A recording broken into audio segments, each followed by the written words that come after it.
নমস্কার বন্ধুরা। Miss municipality commission কিন্তু নতুন নোটিফিকেশন বার করেছে। তো নোটিফিকেশনটা হচ্ছে কনজারভেন্সি মজদুর রে, যেখানে 576টা ভ্যাকেন্সি আছে টোটাল।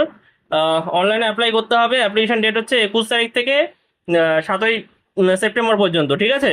সরি, 17ই সেপ্টেম্বর অবধি।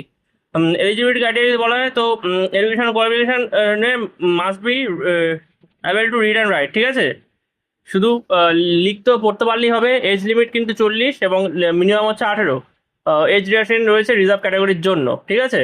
উম, আর যদি স্পেশাল নোটে বলা যায় তাহলে ইডাব্লিউএস যারা ক্যান্ডিডেট আছে তাদের কিন্তু ইনকাম এবং অ্যাসেট সার্টিফিকেট দরকার স্পেসিফিক অথরিটির কাছ থেকে। ওবিসি এসসি ক্যান্ডিডেটদের কিন্তু সার্টিফিকেটস দরকার ডেজিগনেটেড অফিসারদের থেকে, ঠিক আছে? পিডাব্লিউডি ক্যান্ডিডেটের ক্ষেত্রে 40% মিনিমাম ডিসেবিলিটি কিন্তু দরকার।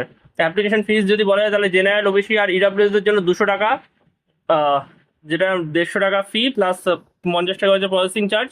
আর এসসি এসটি পিডাব্লিউডি দের ক্ষেত্রে 50 টাকা অনলি প্রসেসিং চার্জ, ঠিক আছে? পেমেন্ট করতে হবে অনলাইনে। আজকের মতো এইটুকুই, ধন্যবাদ।